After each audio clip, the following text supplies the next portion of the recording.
Hi, I'm Holly1a of Tuesday Associates. Today we're going to be discussing voter identification for your GOTV plan. What is GOTV? It is getting out the vote. You want to get your people out to vote, whether it's on election day or early voting. You want to maximize your vote. You don't want to leave your election results up to fate. You want to control it as much as possible. And with that being said, GOTV can make up anywhere from a 4 to 10% difference. Wouldn't you like to have another 4 to 10% voters showing up for you? Nowadays, it can be as much as 20 to 30%. That's right, 20 to 30% increase in your overall voter turnout. That means that if you're behind in the polls, you could actually use GOTV to make sure that to increase your likelihood of winning. So how do you do GOTV? Well, it starts on day one, and you got to start with identifying your vote. Who do you want to come out and vote? How do you figure that out? Because of course you'd like to increase the turnout, but how do you get those people out to vote, and who are those people? Well, there's several methods for identifying the vote. There's door knocking, phone surveys, text messaging, collecting data on the web, growing your database of donors and volunteers, and social media and Twitter. With time being the most valuable resource in a campaign, you need to devise a plan to quickly identify as many people as possible. Let's talk about door knocking.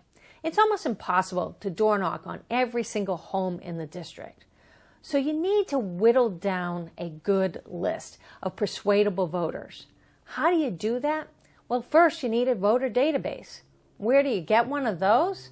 Well, the Republican and Democratic parties usually give you access to a voter database that has a ton of information on there. It has gender, it has age, it has voting history on it.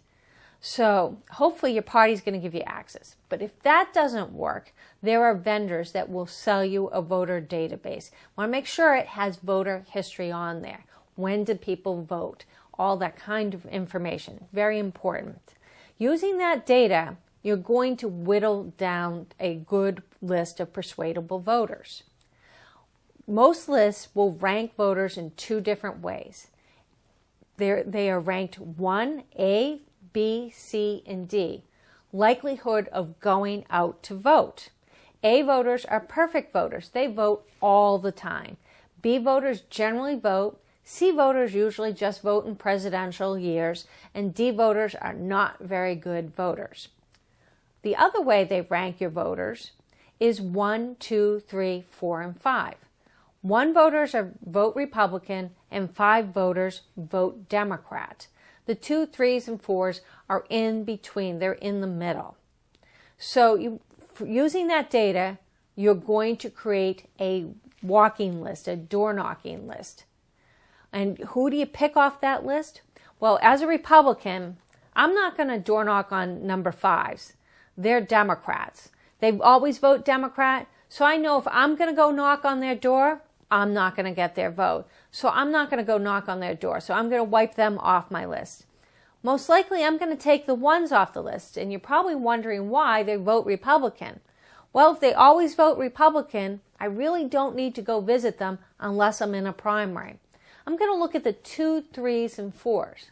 But before I pull that list, what I do is I look at the number of voters, the 1, 2s, and 3s, making sure that they vote in the type of election that I'm running in. So if the number has to be, if you're running in a presidential year, there's a lot more people that vote in election in a presidential year than an off-election presidential year.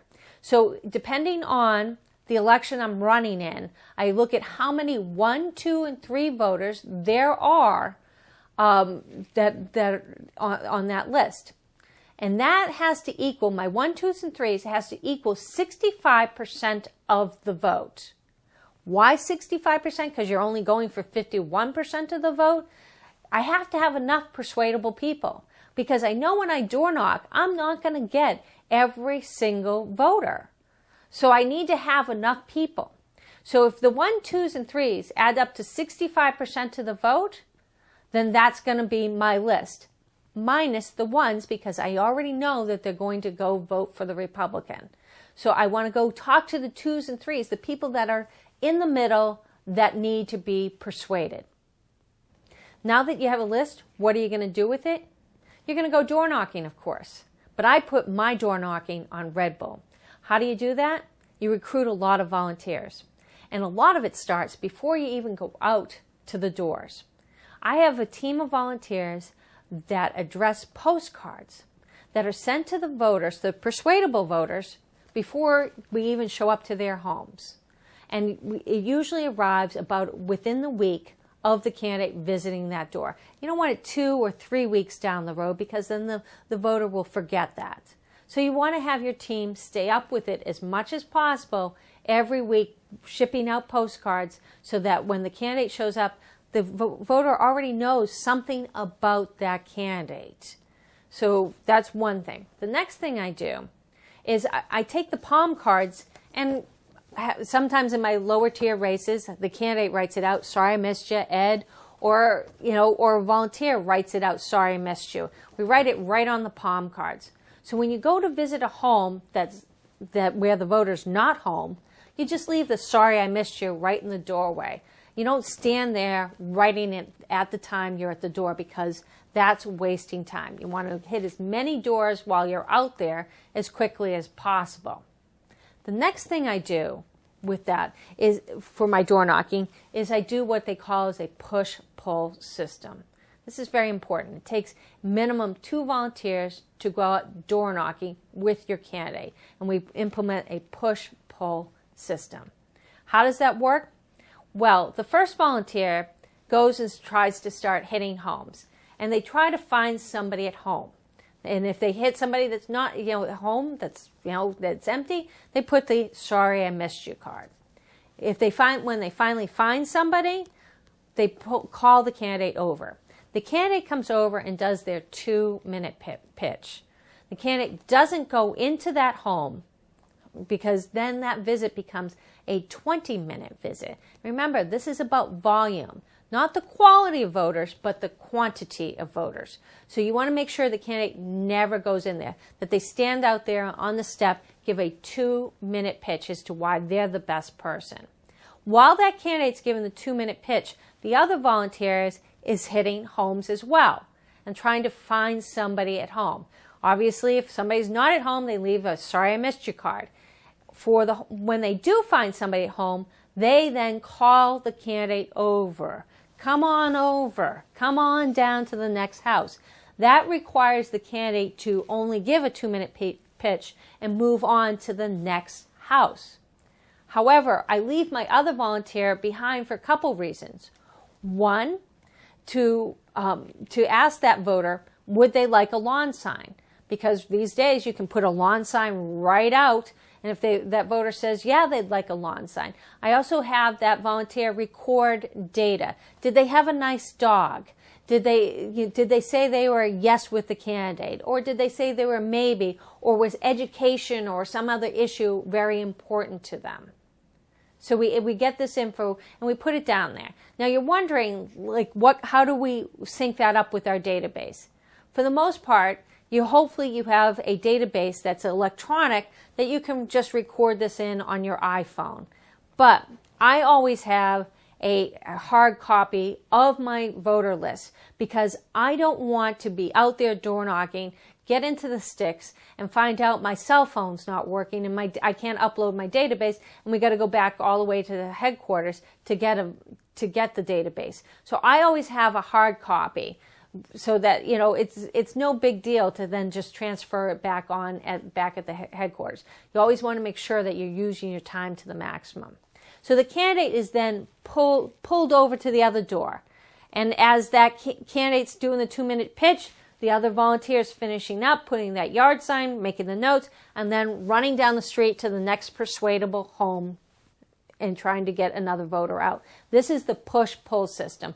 It can increase the number of doors your candidate can hit anywhere from 20 to 30% in 1 hour. It's very important that you do this system. It is worth recruiting volunteers to go out with your candidate and to do this. So many times people just send their candidate out there door knocking by themselves, and it's a slow process. And a lot of the times the candidates can get sucked into a conversation that can eat up a whole hour. And so instead of hitting 30 homes, they're hitting one. You're not going to win if you're hitting one home per hour. When you go back to the headquarters after door knocking, you're not done. Like I said, I like to put my door knocking on Red Bull. So there's a couple of extra things we do to make sure that your door knocking effort is worth all of the hard work. One of the things we do is for the people that were home, we sent a card that says, hey, it was nice to meet you, and we have the candidate sign it. I usually require those to go out within 24 hours after the candidate has visited that door. For the people that weren't home, they got a sorry I missed you card. And the candidate also signs that. We do a third card, yes, another card. And this one we use the notes that the volunteers, the push-pull system was using. So if they wrote down that somebody had a nice dog, what we do is write out a personal card, another postcard that says, hey, it was great to meet you back in August, really liked your dog, hope I can count on your vote on Tuesday. And we save these postcards to mail at the last week of the campaign. So there's a lot of effort that goes into this door knocking. But remember, our overall goal for door knocking was voter identification. And so for every home you visited, you're now starting to map out who's with you, who's undecided, and who's against you.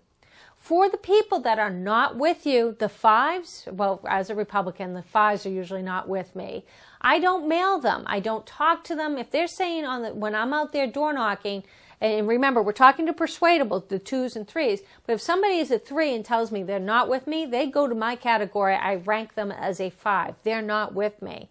If somebody, while I'm out there door knocking, says that, yes, they're with me, they become a 1. So we're adding to our list, and I know who I need to turn out. We're identifying those votes. Remember, the whole purpose of this is to identify the people so that we can turn them out on election day. So you're getting a ton of data.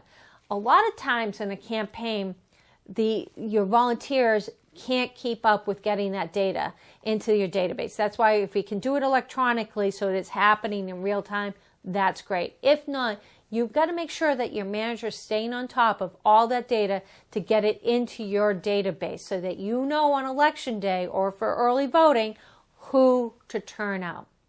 Now, like we said, you can't possibly hit every single door. So there are other ways that you can identify votes. How? Well, I like phone surveys. And you probably dread the phones, but I like phone surveys. There's a couple ways to do the phone surveys. I do what first is a positive push poll, and it is a live call. It's usually worth the money. I don't have volunteers doing it because volunteers all too often in these calls will try to change up the questions to get the response that they want. I don't want to get positive responses that should be negative responses. So I usually pay a vendor to do these calls. And what is a positive push poll? Well, the first question we ask is, what is the most important issue facing your district? Is it education? Is it healthcare? Is it taxes? What is the most important issue? If you're running for mayor, sometimes those questions can be, is it library funding? Is it trash? What's happening with trash? Is it trash fees? Is it property taxes? So try to figure out first, what is the most important 5 issues going on in your district?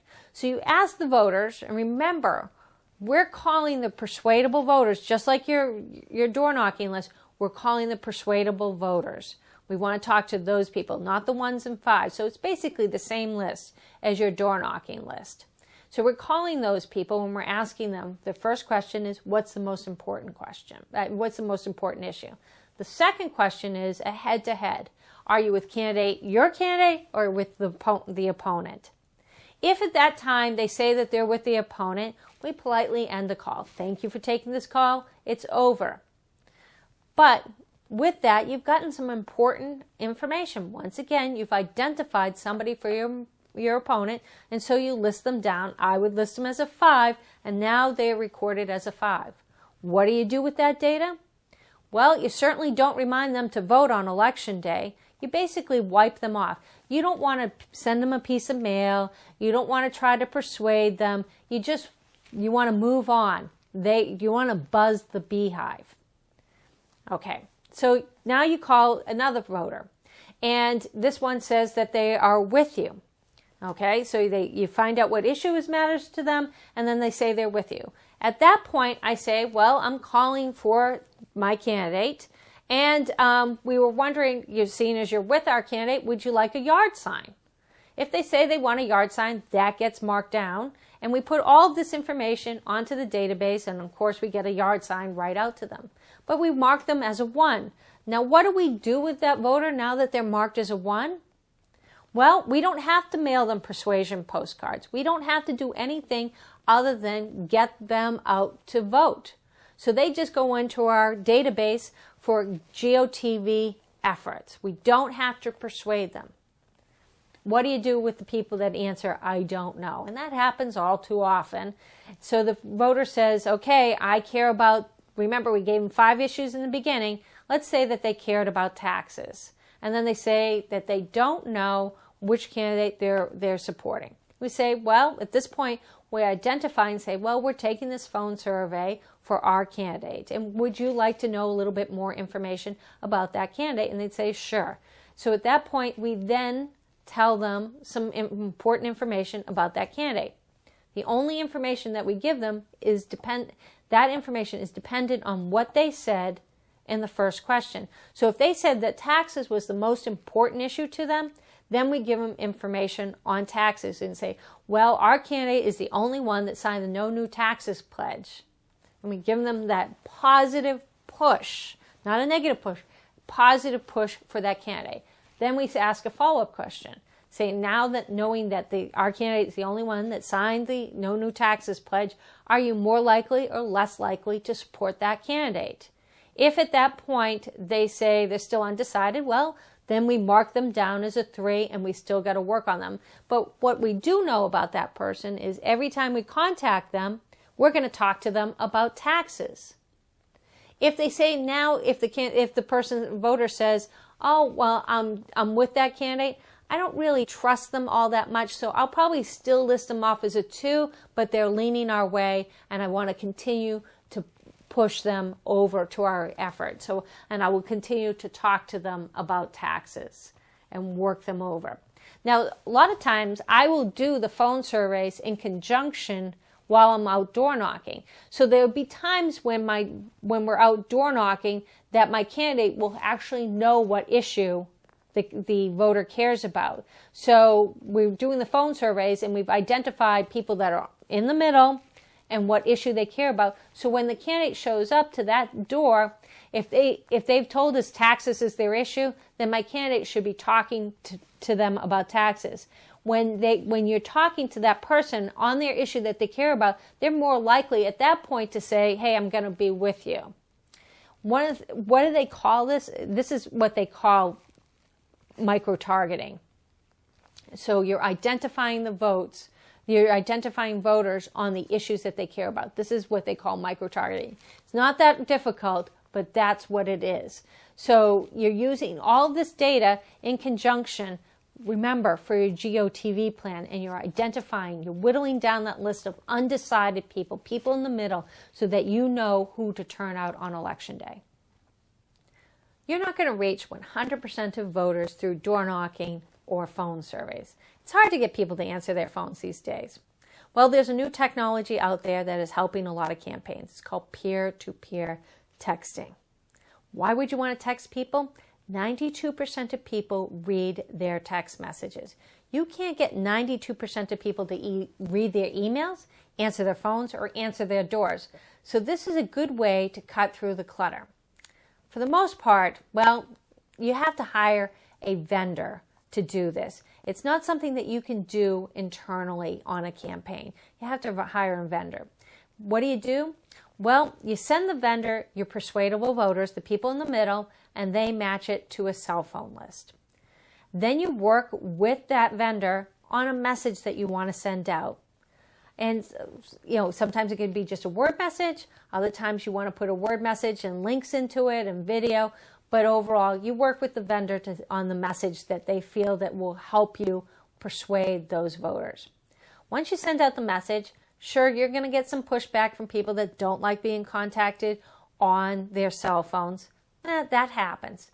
But you're also going to get a lot of messages from people responding positively, asking for lawn signs, saying that they're with your candidate. There can be other people saying they're not with your candidate. You're whittling down that list of people that are in the middle.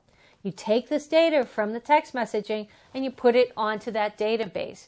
Once again, all that information has to go onto your database. So you're working every single day on identifying more and more voters. These are some of the methods. Today we've discussed some of the methods on voter identification, which is crucial for your GOTV plan. You have to be doing this from day one on your campaign to get your GOTV to work. You can't say 10 days out from the election, oh, I want to do GOTV, and yet you haven't identified any voters. So these are some of the crucial ways to do it. I'm Holly1a, and if you ever have any questions about GOTV or voter identification, you can email me at holly1a@msn.com.